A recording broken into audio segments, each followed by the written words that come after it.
Y estos momentos, estos chispazos de curiosidad son una pequeña señal de que tu alma no está en perfecta alineación con el camino que estás recorriendo, que hace falta hacer una pequeña calibración, que hace falta hacer unos pequeños ajustes. Es parecido a cuando en clase de matemáticas haces un triángulo o haces un ángulo y entonces al inicio pues la diferencia es muy pequeña, la variación de la línea es milimétrica, pero al final de la hoja tú lo vas desarrollando, lo vas expandiendo y pues esa diferencia que al inicio es muy pequeña, al final esa distancia, esa separación es muy alta. Entonces al inicio pues esa diferencia de tu alma con el camino pues es una pequeña incomodidad, pero van a pasar los años, van a pasar las experiencias y al final vas a tener esa gran diferencia, vas a sentir ese gran hueco en tu interior. Por eso vale la pena, o al menos es lo que yo pienso, atender esos chispazos de curiosidad. Pero ¿cuál es la respuesta de la colectividad ante este problema que es bastante significante?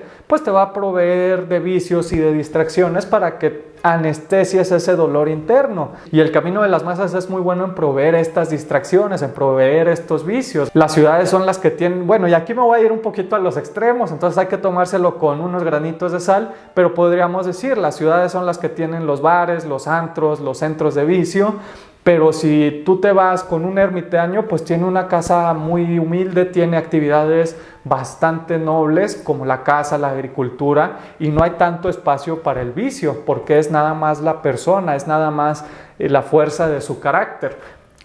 Repito, esta es una exageración, las ciudades son muy buenas, la colectividad es muy buena, la sociedad da muchos beneficios, pero también da su lado oscuro que tenemos que tener al pendiente. De la misma manera que el ermitaño pues no va a tener electricidad, no va a tener tanta cultura, no va a tener tantas disposiciones, pero también va a tener sus ventajas. Entonces hay que encontrar ese equilibrio que, te repito, utiliza tu criterio para encontrar cuál es la medida adecuada para ti. Pero lo que quiero que te lleves es que la curiosidad es esa voz de afuera, es esa voz externa que te va llamando y que te permite salir del camino de las masas y que te permite ir haciendo tu propio sendero. También hay que tener en cuenta esto.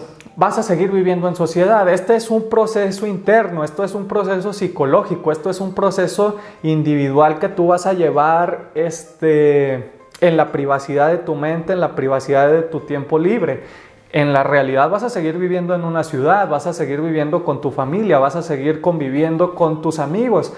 Entonces hay que tener mucho cuidado de no volverte ese ermitaño loco que después ya no sabe ni hablar el español, no sabe hablar el idioma de la ciudad y nadie lo entiende y nadie lo comprende porque está supuestamente y de manera pervertida individualizado. Entonces hay que tener muy presente que a pesar de que vamos a tratar de salirnos del camino de las masas, aún vamos a tener que participar, aún vamos a tener que regresar. Es como salir a jugar al bosque, pues en algún momento te va a tocar regresar a casa, te va a tocar regresar a la seguridad del techo, a la seguridad del fuego, a la seguridad de tu familia y poder comer y poder nutrirte un poco y entonces vuelves a salir. ¿Cuál es la diferencia? Que al momento en el que sales de nuevo, pues ya el camino de afuera está un poco más trabajado, conoces un poco más tus alrededores y te puedes orientar y puedes llegar un poco más lejos, te puedes mover un poco más rápido antes de tener que volver a regresar. Ya sé que todo esto le está agregando muchos matices de complejidad, ya sé que sería muy fácil pintarte el mundo de rosa, pero ya hay otros videos que hacen esto en YouTube, en internet,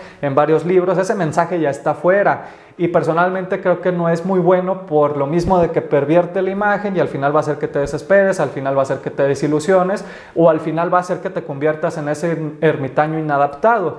Y pues no es mi intención, no es algo que yo te quiera regalar, no es algo que yo te quiera presentar como una opción viable.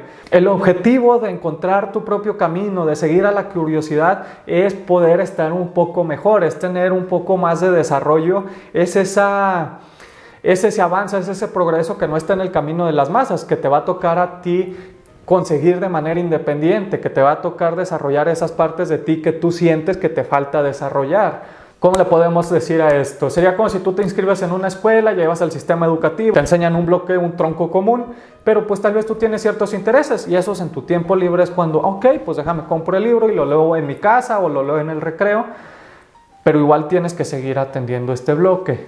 Pero ese no es el punto principal. El punto principal es que al salirte tú un camino es encontrar un camino mejor, encontrar un camino más compatible con tu alma, más compatible con tu desarrollo. No se trata de volver a ese estado bestial donde no hay ningún camino, donde puedes ir a cualquier lado supuestamente y donde te degeneras y no tienes orden y todo se vuelve una anarquía. No, se trata de encontrar un camino que tenga más orden que el camino de las masas. Es entrar a un camino que te da más responsabilidad que el camino de las masas. Es esa evolución, es esa maduración, no es una regresión para hacer una vida más sencilla.